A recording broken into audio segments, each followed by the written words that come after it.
వాడవు అనువాడవు రానున్నా నా యేసయ్యా. నేను దేవునికి భయపడే వ్యక్తిని, నేను దేవునికి భయపడుచున్నాను అయ్యగారు అన్నవారు ఎవరైనా ఉంటే ఒకసారి చెయ్యి ఎత్తి చూపించాలని ప్రేమతో మనవి చేస్తూ ఉన్నాను. జాగ్రత్తగా ఆలోచన చేసి మళ్ళీ లాస్ట్లో కూడా అడుగుతాను ఈ మాట. అందుకని మరొకసారి బాగా శ్రద్ధగా వినండి.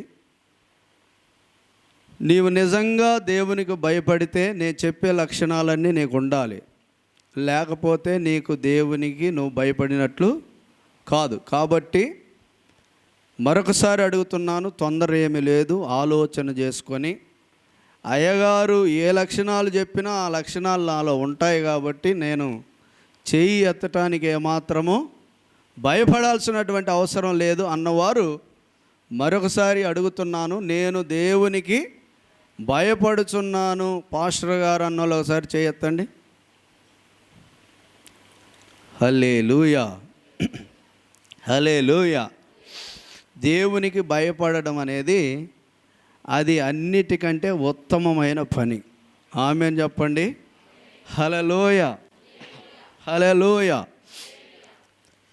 సామెతల గ్రంథము 28వ అధ్యాయం 14వ వచనంలో ఒక మాట రాయబడి ఉన్నది. ఆ మాట చదవండి అమ్మ ఒకసారి.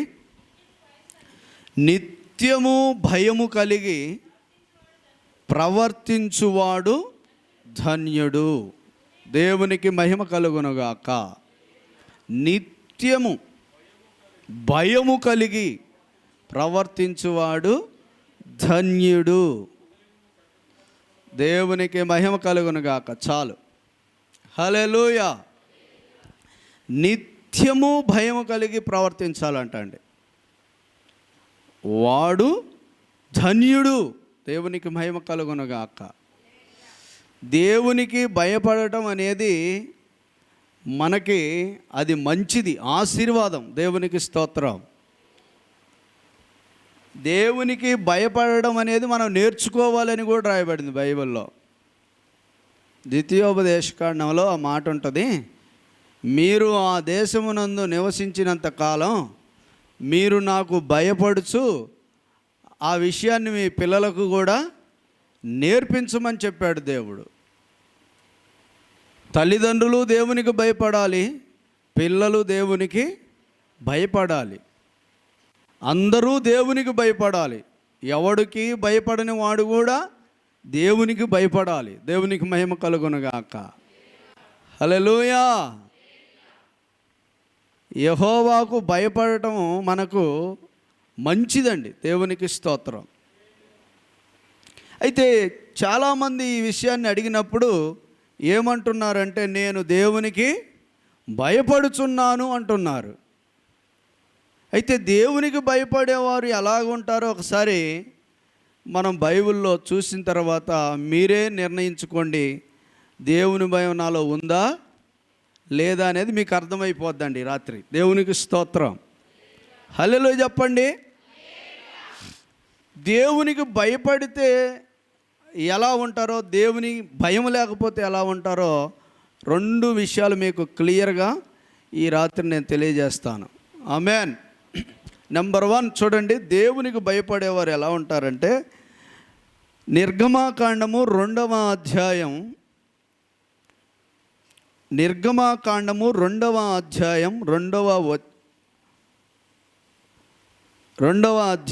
21వ వచనం చదువుదాం.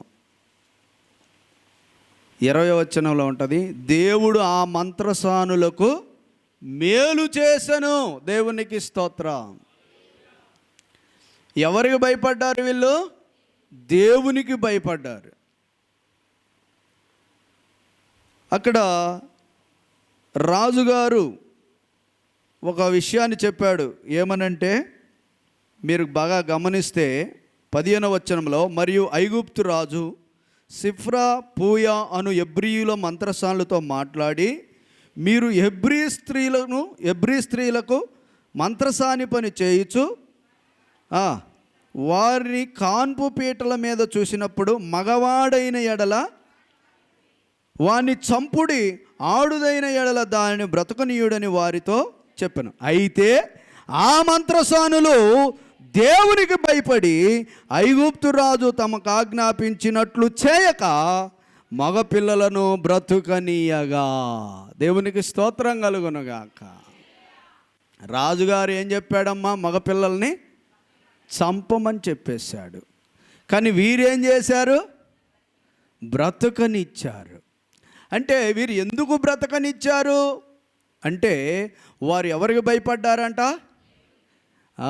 గర్భఫలమును ఇచ్చిన దేవునికి భయపడ్డారండి. దేవునికి మహిమ కలుగునుగాక.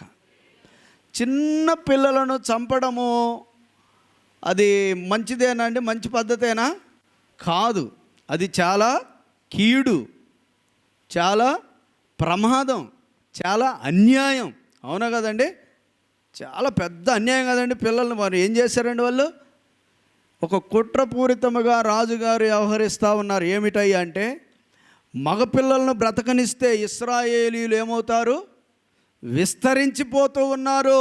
కాబట్టి ఏమి చేయాలి? వారి యొక్క జనసంఖ్యను తగ్గించేసేయాలన్న ఒక కుట్రతో, ఈర్ష్యతో అతడు ఆలోచన చేస్తే వీరేం చేశారంటే ఆ రాజుగారికి భయపడకుండా, ఆ రాజుగారు చెప్పినట్లు చేయకుండా, ఆ రాజుగారి యొక్క ఉద్దేశము నెరవేర్చకుండా రాజులకు రాజైన మహాదేవుని యొక్క ఉద్దేశమును వీరు నెరవేర్చారు. దేవునికి మహిమ కలుగునుగాక. అలా చేయడానికి గల కారణం ఏంటంటే వీరు ఎవరికి భయపడ్డారంట? దేవునికి భయపడి. దేవునికి స్తోత్రం కలుగునుగాక. దీని యొక్క అర్థం ఏమిటంటే, నా ప్రియమైన దేవుని బిడ్డలారా, ఎవరిలో అయితే దేవుని భయం ఉంటుందో వారు దేవుని చిత్తమును మాత్రమే ఈ భూమి మీద చేయగలుగుతారు. హల్లెలూయా. వారు దేవునికే ప్రాముఖ్యతనిస్తారు. వారి దేవుడు చెప్పినట్లే చేస్తారు. దేవుని ఆలోచన ప్రకారంగా వారు ప్రవర్తిస్తారు. కానీ మనుషులు చెప్పినట్లుగా, రాజులు చెప్పినట్లుగా, అధికారులు చెప్పినట్లుగా, ఎవరో ఒక వ్యక్తి వీరికి బోధించినట్లుగా వారు ప్రవర్తించలేదండి. దేవునికి స్తోత్రం కలుగునుగాక. దేవునికి భయపడేవాడు ఎప్పుడు కూడా దేవుని చిత్తాన్ని కంప్లీట్గా నెరవేర్చడానికి ఆ వ్యక్తి ముందుంటాడండి. దేవునికి స్తోత్రం. హల్లెలూయా. హల్లెలూయా చెప్పండి. రాజు, కనిపించే రాజుకు భయపడ్డారా? కనబడకుండా పరిపాలించే రాజుగారికి భయపడ్డారా? అదే అండి.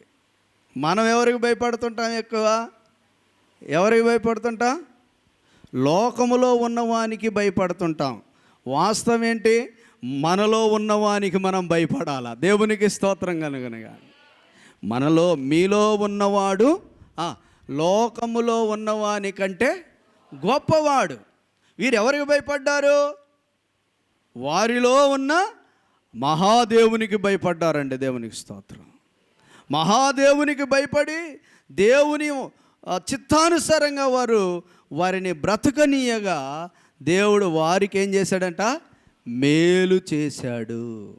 చాలామంది ఏం చేస్తుంటారంటే దేవుని చిత్తాన్ని చేయకుండా, దేవుని ఇష్టానుసారంగా జీవించకుండా, దేవుని వాక్యానుసారంగా బ్రతకకుండా, లోకస్తులు చెప్పినట్లుగా చేస్తూ, లోకస్తుల ఆలోచనలు నెరవేరుస్తూ పైకి వాళ్ళు ఏమంటుంటారంటే మేము దేవునికి భయపడుతున్నాము అంటారు. ఎవడు దేవునికి భయపడినట్లంటే దేవుడు చెప్పినట్లు చేసేవాడే దేవునికి భయపడినట్లు అర్థమండి. దేవునికి మహిమ కలుగునుగాక. హల్లెలూయా. చాలాసార్లు మనం యోనాలాగా ఉంటాం. యోనా ఏం చేశాడంటే, కొంచెం డీప్గా దీన్ని ఆలోచన చేద్దాం. యోనా గ్రంథము 1వ అధ్యాయం 8వ వచనంలో ఒకసారి చదవండి అమ్మా. యోనా గ్రంథము 8వ అధ్యాయము 1వ అధ్యాయం 8వ వచనం. యోనాను దేవుడు ఎక్కడికి వెళ్ళమన్నాడు? నినివే పట్టణమునకు వెళ్ళి అక్కడ సువార్తను ప్రకటించమని చెప్పాడు. కానీ ఈయన ఎక్కడికి వెళ్తున్నాడు? తర్షీసుకు వెళ్తూ ఉన్నాడు. అంటే అవిధేయుడిగా కనపడుతున్నాడు. దేవుడు ఒకవైపు వెళ్ళమంటుంటే ఈయన ఏం చేస్తున్నాడు, మరొక వైపు వెళ్తాడు. దేవుని చిత్తం ఇతని పట్ల వేరుగా ఉంది, ఇతని యొక్క ప్రయాణం మాత్రం మరొక రకంగా ఉన్నది. అంటే దేవుని చిత్తానుసారముగా ఇతడు ప్రయాణము చేయడం లేదు, దేవుడు చెప్పినట్లుగా ఇతడు ప్రవర్తించడం లేదు. కానీ మరలా వారు అడిగినప్పుడు ఏమంటున్నాడండి, నేను యెహోవా యందు భయభక్తులు గలవాడనని చెప్పుకుంటున్నాను. నువ్వు భయభక్తులు కలిగిన వాడవైతే ఏం చేయాలి, దేవుడు చెప్పినట్లు చేయాలి. నువ్వు నిజంగా దేవునికి భయపడితే ఖచ్చితంగా ఆయన చెప్పినట్లు చేస్తావంతే. దేవునికి స్తోత్రం కలుగునుగాక. ఇప్పుడు ఈడ ఆయన ఏమంటున్నాడు, వాళ్ళు అడిగినప్పుడు అన్నీ చెప్తున్నాడు. ఆయన ఎంత గొప్ప దేవుడో చెప్తున్నాడు. మళ్ళీ అంటున్నాడు, నేను యెహోవా యందు భయభక్తులు నేను దేవునికి భయపడేవాడిని అంటున్నాడు. మరి నువ్వు దేవునికి భయపడేవాడు అయితే అంత కీడు, అంత శ్రమ, అంత కష్టం, అంత బాధ ఎందుకు వచ్చింది అక్కడ? నువ్వు దేవునికి భయపడేవాడవు కాదు అని అర్థం. నువ్వు దేవునికి భయపడేవాడవైతే దేవుని ఇష్టానుసారంగా జీవిస్తావు. అదే మీకు గుర్తండి. దేవునికి స్తోత్రం. మీరు దేవుని ఇష్టానుసారంగా జీవించకపోతే, వాక్యానుసారముగా బ్రతకకపోతే, దైవజనుడు చెప్పినట్లు చేయకపోతే, దేవుని ఉద్దేశాలు మీరు నెరవేర్చకుండా లోకస్తుల ఉద్దేశాలు, లోక ఆచారాలు, లోక పద్ధతులు వీటిని అనుసరించి నడుచుకుని వారైతే మీరు జస్ట్ చెప్పుకుంటారు అంతే. ఇప్పుడు యోనా ఎలా చెప్పుకుంటున్నాడో దేవుని పని చేయకుండా, దేవుడు వెళ్ళమన్న చోటకి వెళ్ళకుండా జస్ట్ ఏం చెప్తున్నాడు, నేను కూడా దేవునికి భయపడుతున్నాను అంటున్నాడు. దేవునికి భయపడేవాడైతే దేవుడు చెప్పినట్లు చెయ్యాలా?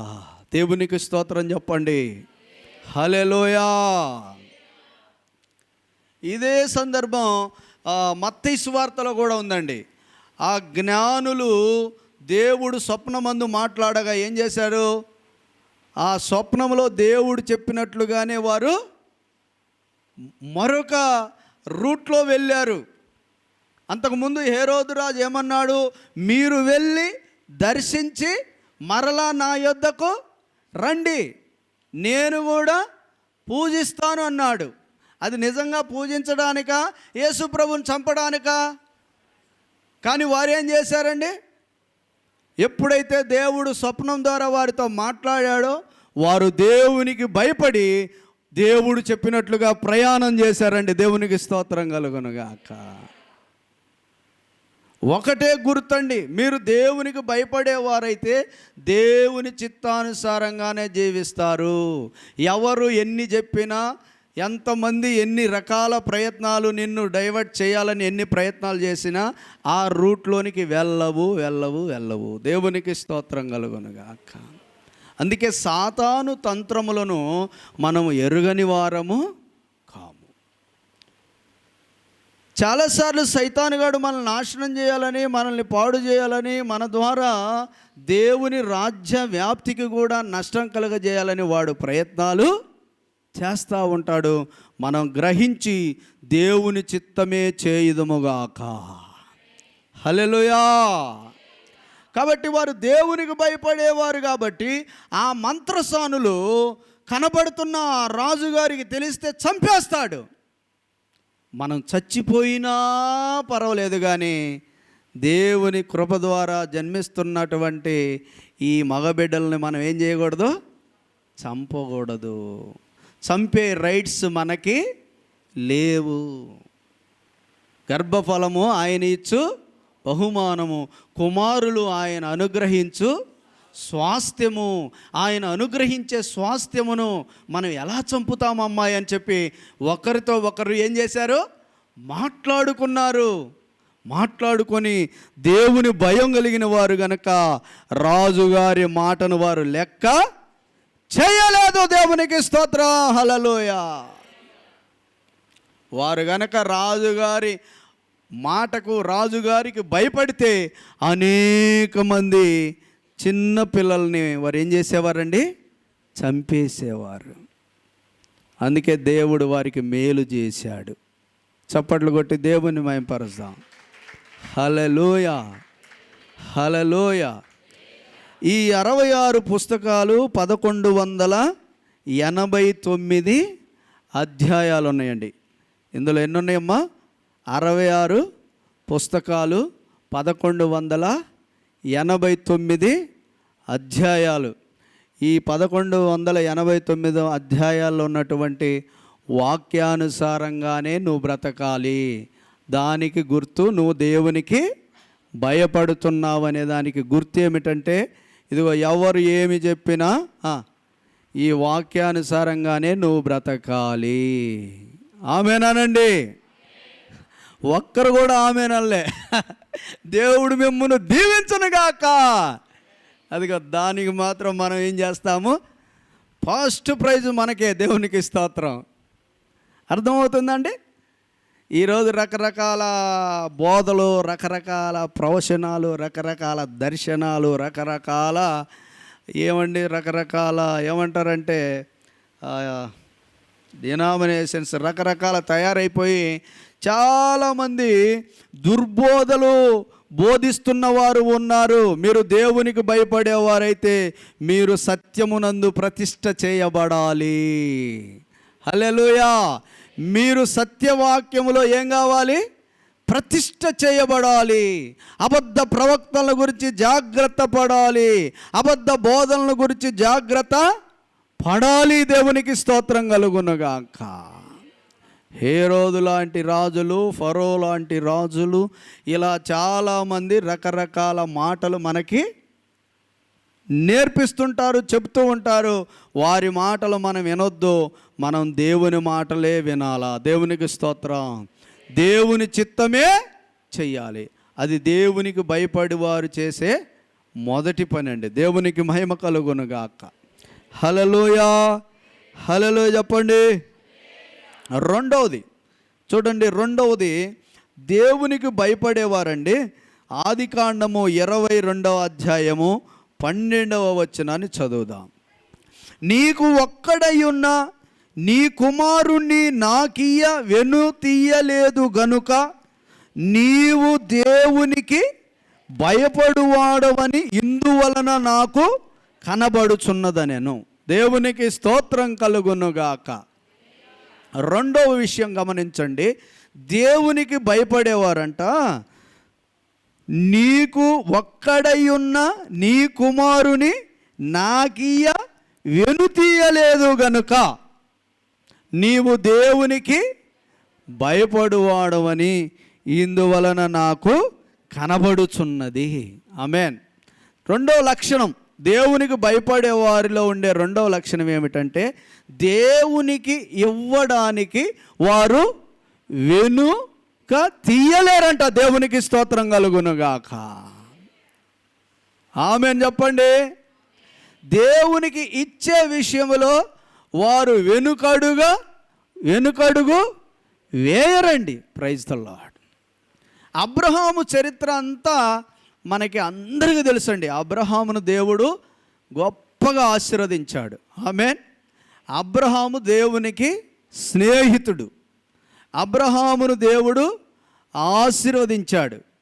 అబ్రహామును దేవుడు ప్రవక్తగా నియమించాడు. అబ్రహామును దేవుడు మహారాజుగా చేశాడు, యజమానునిగా మార్చాడు.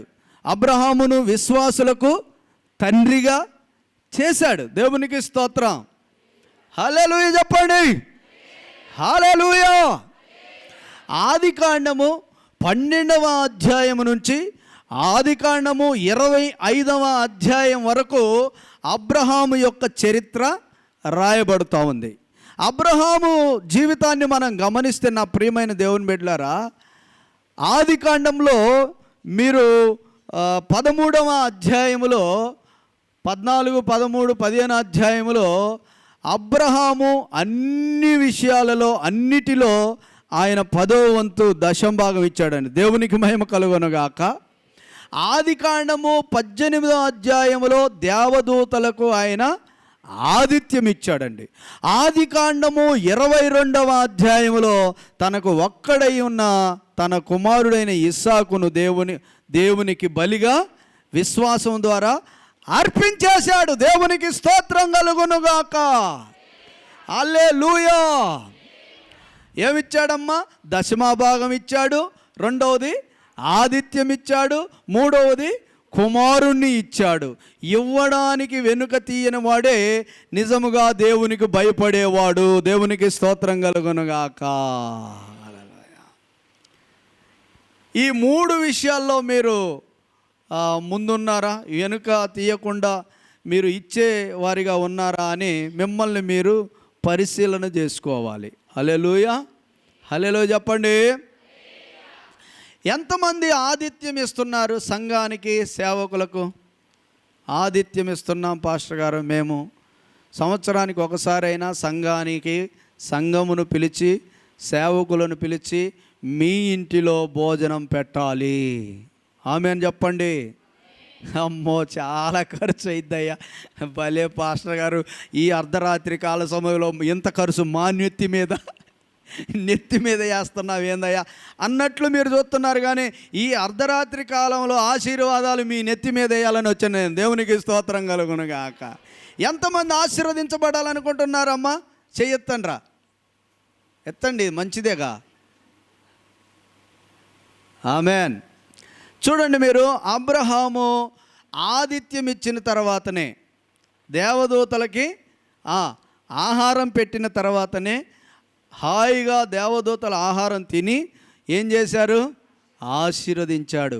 మీదటికి వచ్చే సంవత్సరం కల్లా నీ భార్య అయిన శారా గర్భమున కుమారుడు పుట్టబోతున్నాడు. దేవునికి స్తోత్రం కలుగునుగాక. హాయిగా తిన్న తర్వాత ఏం చేశారమ్మా? ఆశీర్వదించారు. శారమ్మ పక నవ్వింది. కారణం ఏంటి? స్త్రీ ధర్మం నిలిచిపోయింది. శారా గర్భము మృతతుల్యం అయిపోయింది. 90 సంవత్సరాల శారా, 100వ సంవత్సరంలో ఉన్నాడు అబ్రహాం. ఇప్పుడు ఈ ముసలామె గర్భం ధరించి ఆమె ఒక అబ్బాయిని కానీ ఆ అబ్బాయికి పాలు ఇవ్వడం, ఇదంతా పెద్ద ఆశ్చర్యంగా ఉంది కదమ్మా. అందుకని ఆమె మనకంటే ముందు ఆమె ఏం చేసింది? నవ్వింది. అబ్రహాం గారు కూడా నవ్వారు. అప్పుడు దేవుడైన యెహోవా ఏమన్నాడు? యెహోవాకు అసాధ్యమైనది ఏదైనా కలదా? శారా నవ్వనేలా అని చెప్పాడు. దేవునికి స్తోత్రం. కొన్నిసార్లు దేవుడు మనతో మాట్లాడేటప్పుడు నమ్మశక్యముగా ఉండవండి. అంటే అంతా నవ్వు వచ్చినట్లుగా ఉంటాయి, కానీ ఆ నవ్వు వచ్చినట్లుగా ఉంటాయి చూడండి, ఆ విషయాలనే దేవుడు ఆశీర్వాదకరంగా మార్చేస్తాడండి. దేవునికి మహిమ కలుగునుగాక. హల్లెలూయా. హల్లెలూయా.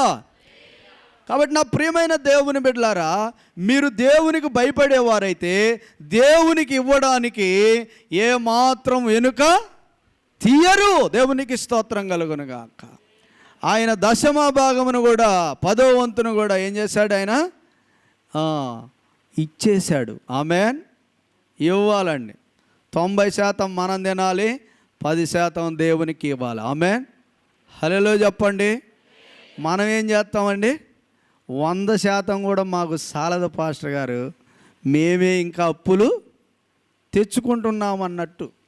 మనము దేవుడు తినమన్నదే తినాలి. ఆమెన్ చెప్పాలి. అమ్మా, మీకేం నిద్ర రాదురా? నేను 2 గంటలని చెప్తాను. నాకు ఆల్ నైట్లు అంటే బాగా ఇష్టం. దేవునికి స్తోత్రం. హల్లెలూయా. మనం చేతులు ఎత్తాం కదా ఫస్ట్, కాబట్టి ఇవ్వాలి మరి. దేవునికి స్తోత్రం. అందుకే నేను 1కి 10 సార్లు ఆలోచన చేసుకొని చెయ్యి. చెప్పానా లేదమ్మా? నేను ముందే చెప్పానా లేదా అమ్మా? చెప్పిన కదమ్మా. అందుకే ఇప్పుడు మీరు మళ్ళీ లాస్ట్లో అడుగుతా, ఈ 4 లక్షణాలు మీలో ఉండాలా. హల్లెలూయా. నా ప్రియమైన దేవుని బిడ్డలారా, దేవునికి భయపడే వ్యక్తిలో కనబడుతున్న కొన్ని లక్షణాలు చూడండి. 10వ వంతు ఇచ్చాడంట, ఆ దేవదూతలకు ఆతిథ్యము ఇచ్చాడంటే ఏముంది? ఇచ్చాడు. 3వది, తనకు ఒక్కడై ఉన్న తన కుమారుని కూడా ఇచ్చేశాడండి. లేక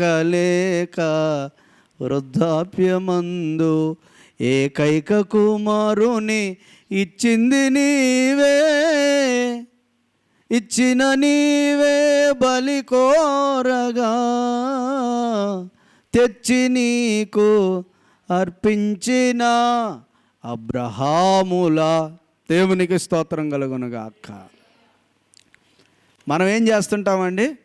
దేవుడు చెప్తాడు ఏమని, 100లో 90 రూపాయలు నువ్వు తిను, 10 రూపాయలు నాకివ్వు అంటున్నాడు దేవుడు. మనం ఏం చేస్తాం? 90 మనకు సరిపోవు. ఏం చేస్తాం? ఆ 10 రూపాయలు కూడా మనమే తింటాం. అప్పుడే వస్తుంది అసలైన పెద్ద సమస్య. మీరు బాగా ఆలోచన చేస్తే ఆదికాండం 3వ అధ్యాయంలో జరిగిన మిస్టేక్ అదే. ఏమిటి? ఈ తోట చెట్ల ఫలములన్నీ మీరు తినొచ్చు, కానీ ఒక చెట్టు ఫలములు మాత్రమే మీరు తినకూడదు. అన్ని చెట్ల ఫలములను మీరు నిరభ్యంతరముగా తినొచ్చు. నేను చెప్తున్నానుగా, మీకు ఆకలి అయితే ఏ చెట్టు దగ్గరికైనా వెళ్ళి మీకు నచ్చినది తినొచ్చు, కానీ ఒక చెట్టు ఫలములు మాత్రం మీరు తినకూడదు. ఎంత ఆశీర్వాదం! దేవునికి మహిమ చెప్పండి, దేవునికి స్తోత్రం చెప్పండి. దేవుడు అన్యాయస్తుడమ్మా? అన్యాయం చేస్తాడా? 100 చెట్లు ఉన్నాయమ్మా, 99 చెట్ల ఫలములు మీరు తినండి, ఒక చెట్టు ఫలం మీరు తినొద్దు అన్నాడు. చాలవా? 99 చెట్ల ఫలములు చాలవమ్మా? నీ కడుపు ఎంత ఉంటే చెప్పు, ఎన్ని తింటావు చెప్పు. హల్లెలూయా. అప్పుడు ఉన్నది ఎంతమంది? ఇద్దరికి ఎన్ని చెట్లు ఉన్నాయి? 99 చెట్లు ఉన్నాయి, ఒక చెట్టు ఫలములు తినొద్దన్నాడు. కానీ అవ్వకి ఏమి నచ్చుతున్నాయి? ఏ చెట్టు కలిసి చూస్తుంది అవ్వ? చూచుటకు రమ్యముగాను. చూడండి, భలే చిత్రంగా ఉంటుంది. అందుకే మనం కూడా చూడండి, ఏదైతే చేయొద్దంటామో అదే చేస్తుంటాం. అవునా కదమ్మా? చెయ్యొద్దన్న పని చేయడం అనేది అది ఆ రోజు ఆదికాండంలో అవ్వ దగ్గర నుంచి అది ప్రారంభమై ఉన్నది. అది మేము ఎన్ని వాక్యాలు చదువుతామో సీరియల్ చూడొద్దని, కానీ మీరేం చేస్తారు?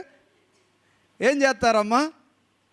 సీరియల్ చూస్తారు, బతుకు జట్కా బండి చూస్తారు, సంసారం సదరంగం చూస్తారు, ఏమండి రచ్చబండ కార్యక్రమం చూస్తారు. ఈ మధ్య బిగ్ బాస్ కూడా అయిపోయింది, అది మళ్ళీ ఎప్పుడు వస్తుందా అని చూస్తారు. చాలామంది చూడకూడని దాన్నే చూస్తారు, తినకూడని దాన్నే తింటారు, వినకూడని దాన్నే వింటారు, వెళ్ళకూడని చోటకే వెళుతుంటారు. అందువలననే సమస్యలు వస్తాయి తప్ప దేవుడు చెప్పినట్లుగా చేస్తే ఏ సమస్యలు రావండి. చప్పట్లు కొడదాం, దేవునికి స్తోత్రం. హల్లెలూయా. ఆమె తిన్నది ఊరకున్నదా? తిన్నవు, నీ కడుపు నిండా తిన్నావు, ఖాళీ చేతులతో రావచ్చుగా? రాదు. ఎందుకు? నేను చచ్చిపోయినాక మా ఆయన ఏం చేస్తాడో అని చెప్పి చచ్చిపోతే ఇద్దరు చచ్చిపోవాలని చెప్పేసి ఏం చేసింది? ఆమె తిన్నదంట కొన్ని తీసుకొని వచ్చి తన భర్తకు ఇచ్చెను. ఇక ఇచ్చినమాట ఏం చేయాలి? ఈయన తినాలి. ఎందుకంటే అంతకు ముందే ఒక పాట పాడాడు, ఏమని? నా ఎముకలో ఎముక, నా మాంసములో మాంసం. మంచి పాట పాడాడుగా. ఇప్పుడు ఆ పాట పాడినందుకు ఏం చేస్తుంది? ప్రేమించి తినకూడని ఫలాలు తీసుకొని వచ్చినప్పుడు మరి ఈయనైనా అర్థం చేసుకోవాలిగా.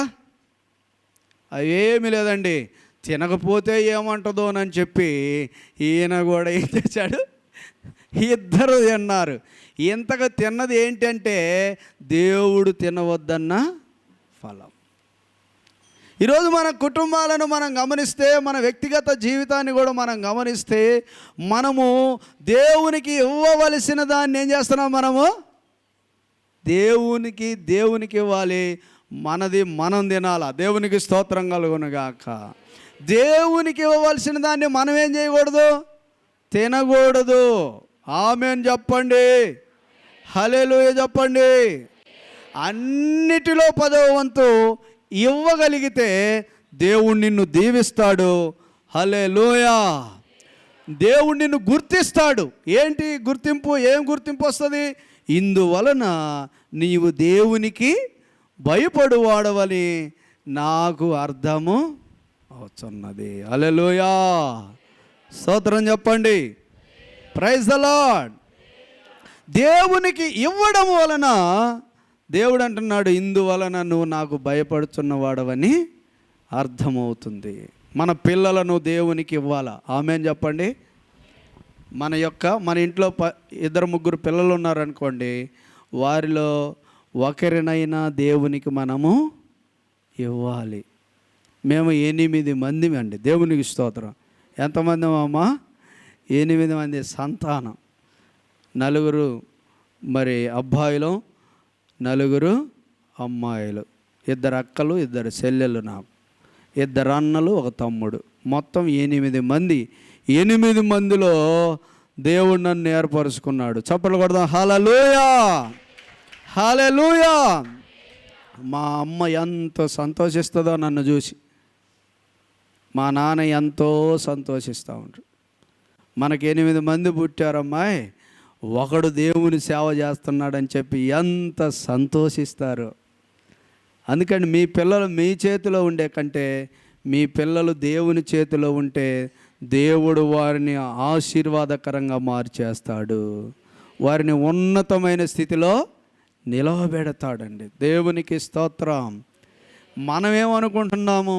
మా పిల్లలు ఉద్యోగాలు చెయ్యాలి, మా పిల్లలు గొప్పవారు కావాలి, మా పిల్లలు కలెక్టర్లు కావాలి, మా పిల్లలు యాక్టర్లు కావాలి, డాక్టర్లు కావాలి, చివరికి కండక్టర్లైనా కావాలి. ఏ పని చేత కాకపోయినా ఆఖరికి విలేకరైనా ఏం కావాలి? చిన్న చిన్న ఛానల్లో విలేకరైనా కావాలి అనుకుంటున్నారే కానీ, నా కుమారుడు ఒక ప్రవక్త కావాలి, ఒక అపోస్తులుడు కావాలి, ఒక బోధకుడు కావాలి, ఒక సువార్థికుడు కావాలి, ఒక సంఘ కాపరి కావాలని కోరుకునేవారే నిజమైన భక్తులు. చప్పట్లు కొట్టి దేవుని మహిమపరుస్తాం. హల్లెలూయా, హల్లెలూయా. మీరు మీ పిల్లల్ని ఏం చేయాలి? దేవునికి ఇవ్వాలి. దేవునికి భయపడేవారైతే మీ పిల్లలను మీరు దేవుని సేవకిస్తారండి. దేవునికి స్తోత్రం, స్తోత్రం చెప్పండి. చాలామంది అంటారు, సేవ చేయాలంటే అయ్యో చాలా కష్టము, ఆ కష్టాలు మా పిల్లలు పడలేరు అని అనుకుంటారు. కానీ ఆ కష్టాలలో నుండి వచ్చే సేవ చాలా ఉన్నతంగా ఉంటుందమ్మా. కష్టాలు ఎప్పుడూ ఉండవు. ఆమేన్ చెప్పండి. కష్టాలు ఎప్పుడూ ఉండవండి. మనము శోధింపబడిన తర్వాత ఏమవుతాము? సువర్ణము వలె అవుతాం. హన్నా తన కుమారుణ్ణి సమూయేలును షిలోహులో ఉన్న దేవుని మందిరానికి తీసుకొని వెళ్ళి ఆనాటి సేవకుడైనటువంటి యాజకుడైనటువంటి ఏలీ దగ్గర పరిచర్య చేయడానికి, దేవుని మందిరంలో పరిచర్య చేయడానికి పాలు విడిచిన తర్వాత దేవుని మందిరానికి తీసుకొని వెళ్ళి దేవునికి ప్రతిష్ఠిస్తే ఆ సమూయేలు గొప్ప ప్రవక్తగా స్థిరపడ్డాడండి. దేవునికి స్తోత్రం. పాలు విడిచాడు, చిన్న పిల్లోని తీసుకుపోయి దేవుని మందిరంలో ఇస్తే వాడు పెద్దవాడైన తర్వాత దాను మొదలుకొని బెహెర్షెబా వరకంట ప్రవక్తగా స్థిరపడిపోయాడంట. దేవునికి స్తోత్రం. సౌలును ఆయన అభిషేకించాడు, దావీదును ఆయన అభిషేకించాడు. ఏమండి, ఏ రాజు లేని దినములలో అతడే ఇశ్రాయేలీలకు రాజుగా ఉండి నడిపించాడు. అర్థమవుతుందా? దేవునికి మనం ఇచ్చేదానిని దేవుడు ఆశీర్వాదకరంగా మారుస్తాడు. హల్లెలూయా చెప్పండి. కాబట్టి మనము రెండవ అనుభవం, మీరు దేవునికి భయపడేవారైతే మీరు కలిగి ఉండవలసిన అనుభవం ఏంటి అంటే ఇచ్చే అనుభవము. డబ్బులే కాదండి, మీ ధనమును, సమయమును, మీ దేహమును, మీ ప్రాణ ఆత్మ శరీరములను సజీవ యాగముగా దేవునికి, నీకు ఒక్కడై ఉన్న నీ కుమారుని నాకీయ వెనుతీయలేదు గనుక ఇందును బట్టి నీవు నాకు భయపడువాడవని నాకు కనబడుతుందన్నాడండి. దేవునికి స్తోత్రం. 10వ వంతు ఇచ్చాడు. 18వ అధ్యాయంలో ఆతిథ్యం ఇచ్చాడు. 22వ అధ్యాయంలో తన కుమారుణ్ణి ఇచ్చాడు. ఎక్కడ కూడా దేవునికి ఇవ్వడానికి అతడు వెనుకడుగు వేయలేదు. అందుకని దేవుడు కూడా అతనికి ఇవ్వడానికి మాత్రం ఆలస్యం చేసిన ఆశీర్వాదకరంగానే మార్చేశాడు. దేవునికి స్తోత్రం కలుగునగాక.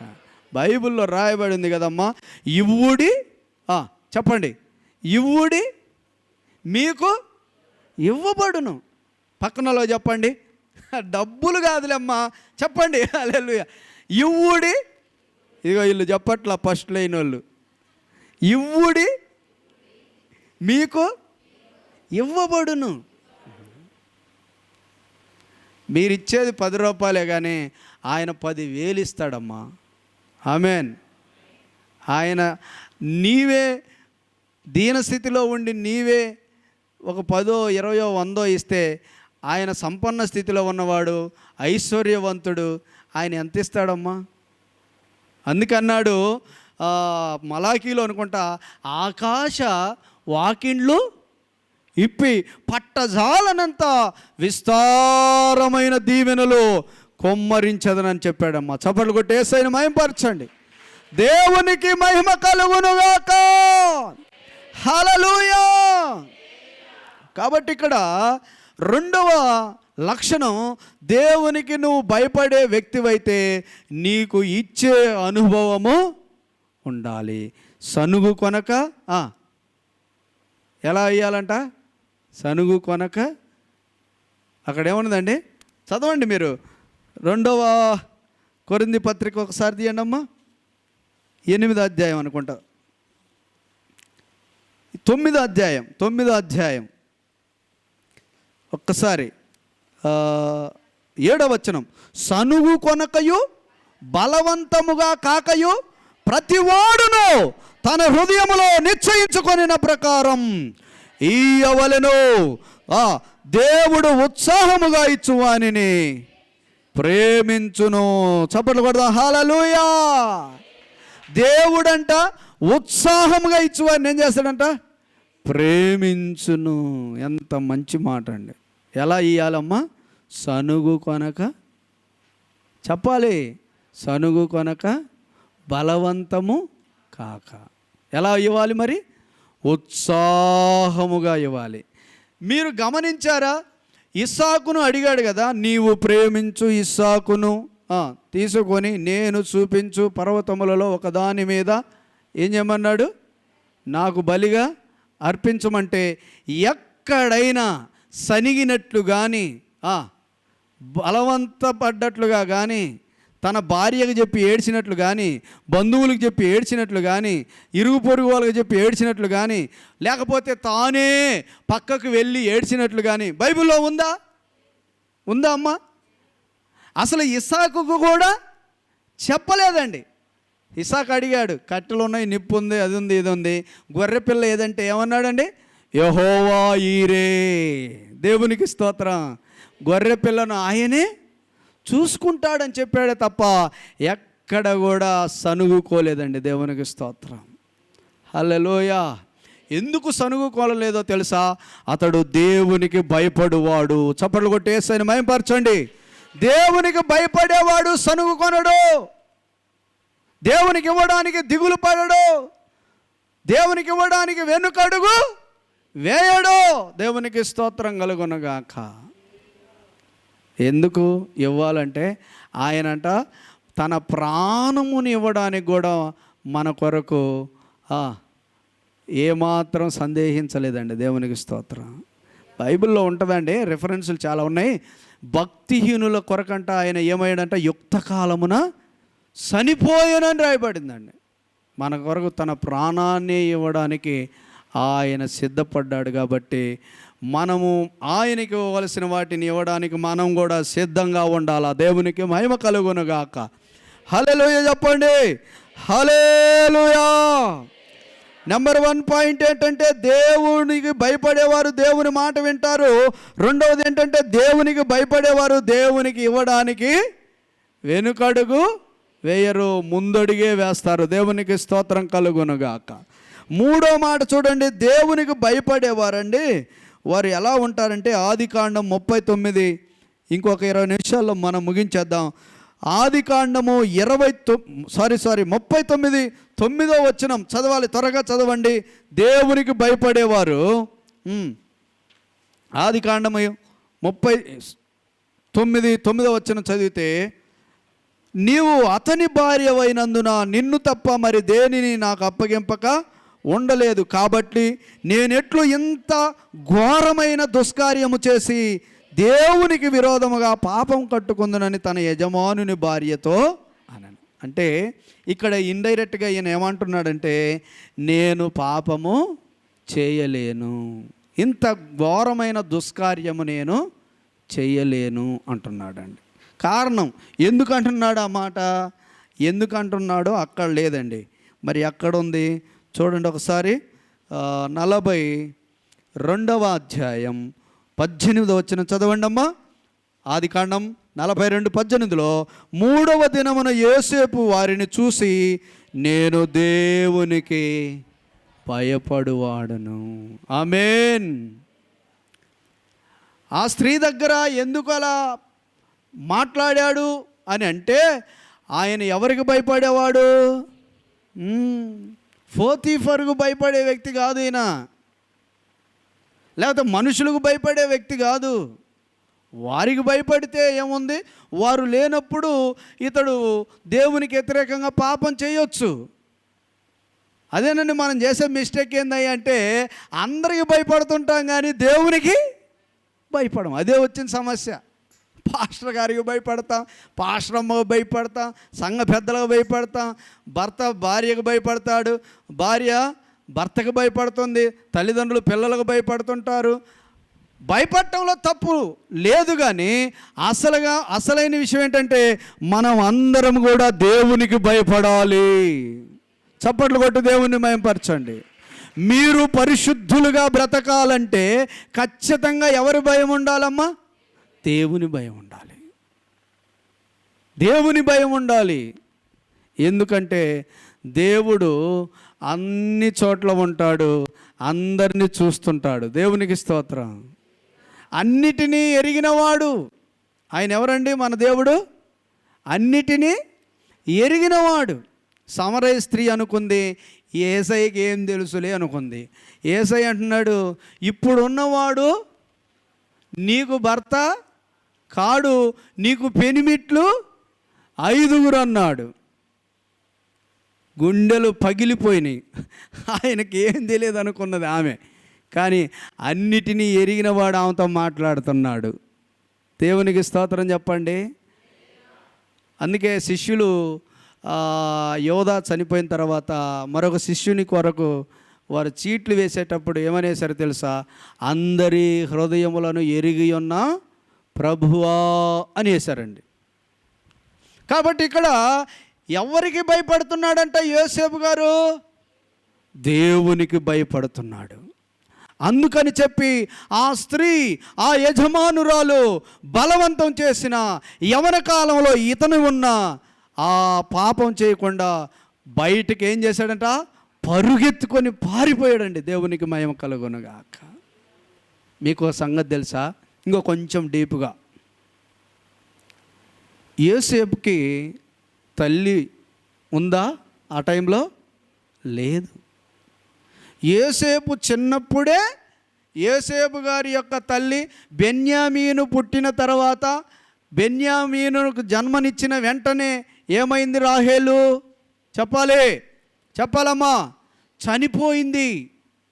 వాస్తవం ఏంటంటే చిన్న వయసు నుండే యోసేపుకు తల్లి లేదు. మరి ఎవరి దగ్గర ఉన్నాడు?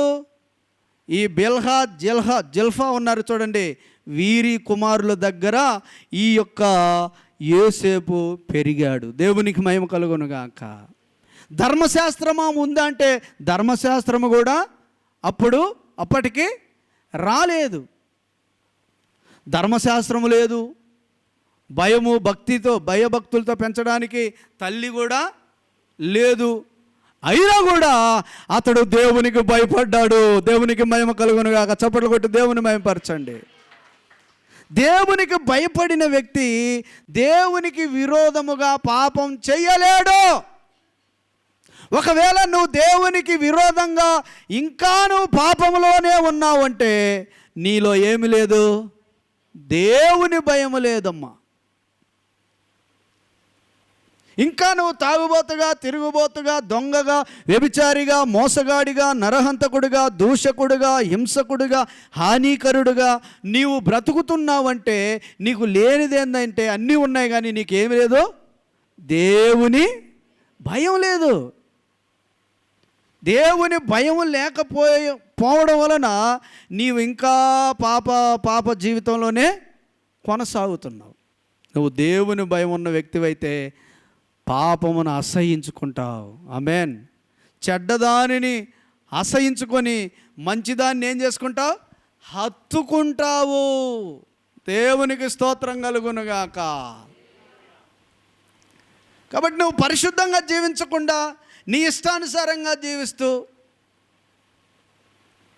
నీకిష్టం వచ్చినట్లుగా బ్రతుకుతూ నేను దేవునికి భయపడుతున్నానని యోనా చెప్పినట్లు చెప్తే సెట్ కాదండి. సెట్ అయిద్దమ్మా? అయిద్దా? నువ్వు కలెక్టర్ కాదు, నేను కలెక్టర్ని అన్నాను అనుకో, అందరూ ఏం చేస్తారు, నీ మొహం ఒకసారి అద్దంలో చూసుకో అంటారు. అనరా నీకేమన్నా మెంటల్ వచ్చిందా ఏంది, అసలు నువ్వెప్పుడు ఐఏఎస్ చదివావు అంటారు. అంతే మరి.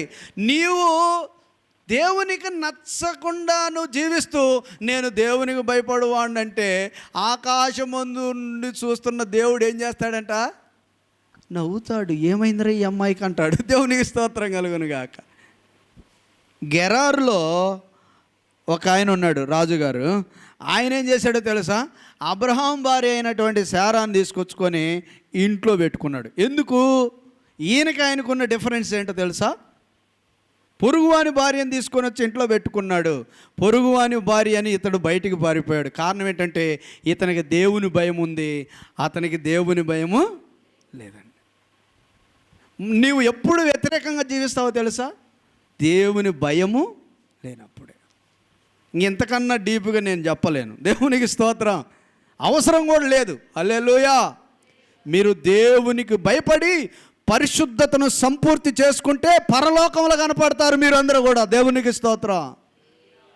మీరందరూ సియోనులో కనపడాలి ఉందా? ఆశ ఉందమ్మా? హల్లెలూయా.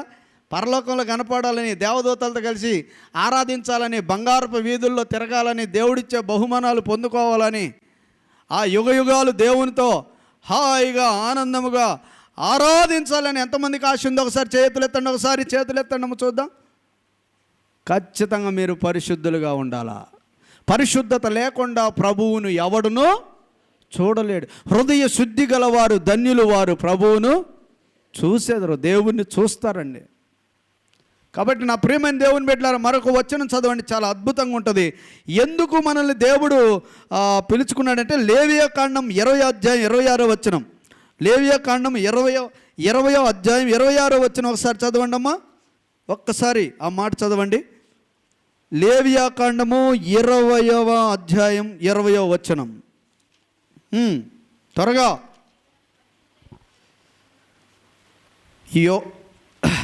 యెహోవా అను నేను పరిశుద్ధుడను, మీరు నావారై ఉండునట్లు అన్యజనులలో నుండి మిమ్మును. లేవియా కాండం దొరకలేదా? దొరకలా. నాకు అర్థమైంది. అది ఎందుకు దొరికింది. మీకు ఆది కాండము, మత్తయి సువార్త ఇవి అయితే సింపుల్గా దొరికిపోతుంటాయి. కీర్తనల గ్రంథం, బైబిల్ ప్రతిరోజు చదివే వాళ్ళు ఒకసారి చేయొత్తండమ్మా. చదవాలి. బైబిల్ ప్రతిరోజు చదవాలి. నీ ధర్మశాస్త్రమునందు ఆనందించుచు దీవారాత్రులు దానిని ధ్యానించువాడు ధన్యుడు. అతడు నీటి కాలువలను యోరను నాటబడినదై ఆకువాడక తన కాలమందు ఫలమిచ్చు చెట్టు వలె ఉంటాడు. నాకైతే అసలు ఏమీ తెలియదండి. బైబిల్ 48 సార్లు చదివాను. దేవునికి స్తోత్రం. ఇంకా అదే నా బలం. ఇంకేం తెలియదు నాకు.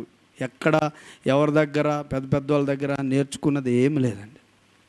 నువ్వు బైబిల్ చదువు, దేవుడు నిన్ను ఉన్నతమైన స్థితిలో నిలబెట్టేస్తాడు అంతే. హల్లెలూయా చెప్పండి. హల్లెలూయా. లేవియా కాండం వెంటనే దొరికిపోవాలి కదా మీకు. అది లేట్ అయిందని చెప్పిన. దేవునికి స్తోత్రం కలుగును గాక. మీరు నా వారై ఉండునట్లు నేను మిమ్మును అన్యజనులలో నుండి ఏం చేశానన్నాడు దేవుడు, ఏర్పరచుకున్నాను. దేవునికి స్తోత్రం. మీరు పరిశుద్ధులుగా ఉండాలా, మీరు పరిశుద్ధులుగా ఉండాలా. దానికి గుర్తు మీరు దేవునికి భయపడువారని అర్థం. ఆమేన్. హల్లెలూయా చెప్పండి. అయ్యా పురుషులారా, మీరందరూ బాప్తిసం తీసుకున్నారా?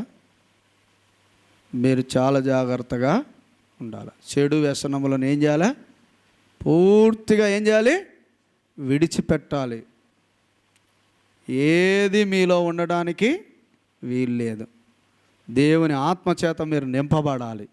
హల్లెలూయా. మద్యముతో మత్తులై ఉండొద్దు. ఎలా ఉండాలి? ఆత్మపూర్ణులై ఉండాలి. స్త్రీలారా, మీరు కూడా చాలా జాగ్రత్తగా ఉండాలి. మీ కుటుంబాలు బాగుపడాలంటే మీరు చాలా జాగ్రత్తగా ఉండాలి. జ్ఞానవంతురాలు తన ఇల్లు కట్టును, 3 రాళ్ళు తన చేతులతో తన ఇల్లు ఊడబెరుకును. Be careful. చాలా జాగ్రత్తగా తల్లిదండ్రులు చాలా జాగ్రత్తగా ఉంటేనే పిల్లల భవిష్యత్తు బాగుంటుందండి. ఆమేన్ చెప్పండి. హల్లెలూయా. దేవుడు యోసేపును అన్నాడు, ఫలించెడి కొమ్మ అన్నాడు. సింహాసనం ఎక్కించాడు. దేవునికి స్తోత్రం. అనేకులకు ఆహారం పెట్టే వ్యక్తిగా ఈ యోసేపును దేవుడు మార్చేశాడు. యోసేపును దేవుడు ఉన్నతమైన స్థితిలో ఉంచాడు. హల్లెలూయా చెప్పండి. కారణం ఏంటి చెప్పండి? దేవునికి భయపడు. కాబట్టి దేవునికి భయపడేవాడు 3వ లక్షణం ఏంటంటే వారు పరిశుద్ధతను ఏం చేస్తారు?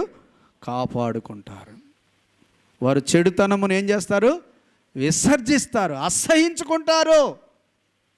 నా దేవుడు పరిశుద్ధుడు కాబట్టి నేను కూడా పరిశుద్ధంగా ఉండాలని వారు ఎప్పుడు ఆ పరిశుద్ధత కోసం వారు ప్రయత్నము చేస్తూనే ఉంటారు.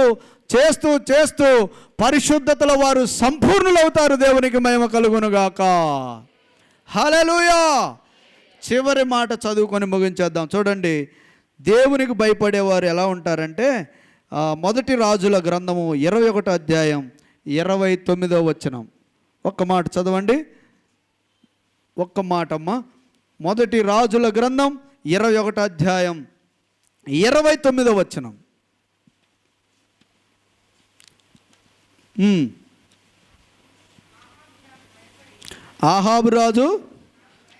ఆహాబు నాకు భయపడి వినయముగా ప్రవర్తింపగా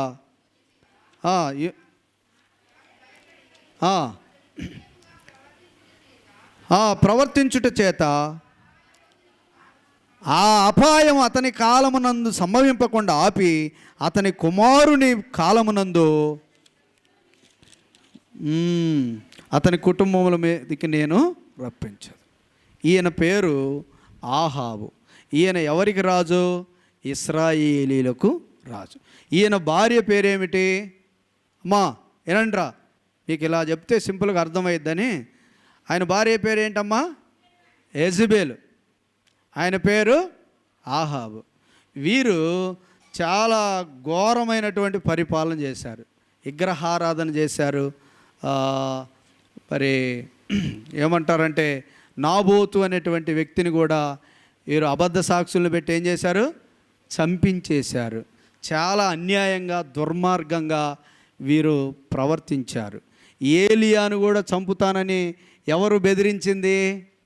యెజబెలు స్త్రీ, ఈయన భార్యే. అంటే వీళ్ళు చాలా డేంజర్గా ఉన్నారు అన్నట్టు. అబద్ధ ప్రవక్తల్ని అనగా ఆషేరిదేవి ప్రవక్తల్ని, బైబిల్ ప్రవక్తల్ని మొత్తం 850 మంది అబద్ధ ప్రవక్తలను వారు పెంచి పోషించి నిజమైన దేవుడైనటువంటి యెహోవా ప్రవక్తలను వారు హింసించారు. చాలా ఘోరంగా వారు ప్రవర్తించి జనులను 2 తలంపుల మధ్యలో వారు వదిలేశారు. కాబట్టి ఇలా అనేకులు పాపం చేయటానికి కారణముగా ఎవరు మారారు? ఆహాబు గారు మారారు. అందుకని దేవుడు ఆయనకి ఒక శిక్షను రిలీజ్ చేశాడు. ఏమనంటే, ఇదిగో నీ సంతతి వారిని నేను నీ సంతతి వారి మీదకి ఉగ్రత రప్పించబోతున్నాను, మీ మీదకి ఉగ్రత రాబోతా ఉంది. మీరు నాబోతుని ఎలా చంపారో అంతకంటే ఘోరంగా నేను మిమ్మల్ని చంపబోతున్నాను, మీ కుటుంబం మీదకి శాపము ఉగ్రత రాబోతుందని ఈ ఏలియా ద్వారా ఆయనకి యెహోవా వాక్కు అతనికి వచ్చినప్పుడు ఆయన ఏం చేశాడంటమ్మా? భయపడ్డాడంట. చప్పట్లు కొట్టేసి మహిమపరచండి. ఏం చేశాడు ఆయన? ఎప్పుడైతే ఉగ్రత వస్తుందని చెప్పాడో ఆ మాటకి, దేవుని మాటకు అతడు ఏం చేశాడంటే భయపడిపోయాడు. భయపడిపోయి ఇక గోనెపట్ట కట్టుకొని ఆయన ఏం చేశాడంట? ప్రార్థన చేశాడంట అండి. దేవునికి స్తోత్రం. అమ్మా చదవండి 27వ వచనములో. ఆహాబు ఆ మాటలు విని తన వస్త్రములను చింపుకొని గోనెపట్ట కట్టుకొని ఉపవాసం ఉండి గోనెపట్ట మీద పరుండి వ్యాకుల పడుచుండగా, దేవునికి స్తోత్రం, యెహోవా వాక్కు తిష్బీయుడైన ఏలియాకు ప్రత్యక్షమయ్యేలాగు సెలవిచ్చెను. ఆహాబు నాకు భయపడి వినయంగా ప్రవర్తించుట చూసితివా అన్నాడండి. అప్పటి వరకు విడిగా ప్రవర్తించిన రాజుగారు దేవుని వాక్కు రాగానే అతడు ఏం చేశాడంటమ్మా? భయపడిపోయి బహు వినయముగా ప్రవర్తించగా దేవుడు అంటున్నాడు, అతని కాలంలో కాకుండా ఆ అపాయమును అతని కుమారుల కాలంలో వచ్చేటట్లు చేస్తానని చెప్పేసిండండి. దేవునికి మహిమ కలుగునుగాక. హల్లెలూయా చెప్పండి. దీని యొక్క అర్థం ఏమిటంటే, దేవునికి భయపడేవాడు వాడు ఎంత గొప్పోడైనా ఎంత చిన్నోడైనా వినయముగా ప్రవర్తిస్తాడు. వినయముగా ప్రవర్తించాడు, తగ్గించుకొని బ్రతుకుతాడు. దేవునికి స్తోత్రం. దేవుడు మాట్లాడినప్పుడు గడగడ గడగడ వణికిపోతాడు దేవునికి భయపడేవాడు. దేవుడు మాట్లాడగానే వెంటనే ఏం చేశాడమ్మ? రాజుగారు గోనెపట్ట కట్టుకున్నాడంట, వస్త్రములను చింపుకొని పరుండి ఏడుస్తా ఉన్నాడండి. దేవుడు చూశాడు. ఆమేన్. మన దేవుడు జాలిగల దేవుడు. ఆమేన్ చెప్పండి. మన దేవుడు ఎవరమ్మా? జాలిగల దేవుడు, కృపా సత్య సంపూర్ణుడు, ప్రేమ వాత్సల్యతలు కలిగిన వాడు, క్షమించుటకు సిద్ధమైన మనసు గలవాడు. ఆయన లాంటి వారు ప్రపంచంలో ఎవరు లేరండి. బహు వినయముగా ప్రవర్తించాడంట. కాబట్టి దేవునికి భయపడేవారు 4వ అనుభవం ఏంటంటే, వారు ఎప్పుడు కూడా వినయము కలిగి, విధేయత కలిగి, తగ్గింపు కలిగి, దీన మనస్సు కలిగి, సాత్వికము కలిగి, ఎక్కడ ఎలా ఉండాలో వారు నేర్చుకుంటారండి. దేవునికి స్తోత్రం. చివరి మాట చెప్తున్నాను నేనండి, మంచి మాట. సిలువ వేయబడింది. కుడివైపున ఒక దొంగ, ఎడమ వైపున ఒక దొంగ ఉన్నారు. ఈ ఎడమవైపున దొంగ దేవుని భయం లేని దొంగ, ఈ కుడివైపున దొంగ దేవునికి భయపడిన దొంగ. అందుకని కుడివైపున దొంగ ఎడమవైపున దొంగతో ఏమన్నాడు? నీవు దేవునికి భయపడవా అన్నాడు. అంటే అర్థం ఏంటి? ఆ ఎడమవైపు ఉన్న దొంగ వాడికి సిలువ వేసిన సిగ్గు రాలేదన్నట్టు. సిలువ వేసిన వాడికి సిగ్గు రాలేదు. వాడు ఏమంటాడంటే, నువ్వు రక్షకుడు కదా, నిన్ను నీవు రక్షించుకొని మమ్మల్ని కూడా రక్షించవచ్చుగా అని కొంచెం ఓవర్ డైలాగులు మాట్లాడుతూ ఉన్నాడు. ఈ కుడివైపున దొంగ ఏమంటున్నాడంటే, నీవు దేవునికి భయపడవా? మనము చేసిన దానికి మనకు సిలువ వేయటం ఇది న్యాయమే, కానీ ఆయన యందు ఏ దోషము లేదు. చప్పట్లు కొట్టేసి మహిమపరచండి. వినయం. ఆ వినయంతో ఒక మాట అడిగాడు, అయ్యా నీ రాజ్యంతో వచ్చినప్పుడు నన్ను జ్ఞాపకం చేసుకో. యేసుప్రభు ఏమన్నాడమ్మా? నేడు నీవు నాతో కూడా పరదేశిలో ఉంటా. దేవునికి భయపడిన ఈ దొంగలో ఏముంది? వినయం ఉంది, విధేయత ఉంది. ఒక నిరీక్షణ ఉంది. దేవుడు ఎవరో క్లియర్గా అతడు గ్రహించాడు. దేవునికి స్తోత్రం కలుగునుగాక. అందుకని దేవునికి భయపడినోడేమో పరదేశికి వెళ్ళిపోయాడు, దేవునికి భయపడినోడేమో పాతాళానికి వెళ్ళిపోయాడమ్మా. కాబట్టి ఎందుకు వాడు పాతాళానికి వెళ్తాను అని తెలిసినా కూడా వానికి దేవుని భయం లేక వాడు పాతాళానికి వెళ్ళాడు. అయ్యో నీ రాజ్యంతో వచ్చినప్పుడు నన్ను జ్ఞాపకం చేసుకో అన్నాడంటే వీడు పాతాళానికి వెళ్ళకూడదనే ఆలోచనతో వీడున్నాడు. దేవునికి స్తోత్రం కలుగునుగాక. అర్థమవుతుందండి? నువ్వు దేవునికి భయపడితే ఇదిగో రాబో ఉగ్రతను తప్పించుకోవడానికి, ఇదిగో ఇలాంటి మీటింగ్స్ జరిగినప్పుడు ఒకవేళ నువ్వు రక్షణ పొందకపోతే వెంటనే నువ్వు విధేయుడిగా మారాలి, వినయం కలిగిన వ్యక్తిగా మారాలి, మారు మనసు పొందాలి, పశ్చాత్తాపపడాలి, కన్నీరు కార్చాలి, దేవుని సన్నిధిలో నిన్ను నీవు దేవునికి సమర్పించుకోవాలి. దానికి గుర్తు ఏమిటంటే నువ్వు దేవునికి భయపడువాడు అని అర్థం. హల్లెలూయా. అర్థమైందన్నోళ్ళు హల్లెలూయా చెప్పండి. అర్థమైపోతుందయ్య గారు అన్నోళ్ళు ఒకసారి చెప్పండి. అట్టయితే అర్థమయ్యి అలానే ఉన్నది. చప్పట్లు కొట్టి దేవుణ్ణి మహిమపరుస్తాం. హల్లెలూయా. నా ప్రియమైన దేవుని బిడ్డలారా, ఈ రాత్రి దేవుడే మీతో మాట్లాడాడు. Praise the lord. హల్లెలూయా. ఒక్కళ్ళు కూడా నిద్రపోకుండా దేవుడు మీకు సహాయం చేశాడు. దేవునికి స్తోత్రం కలుగునుగాక.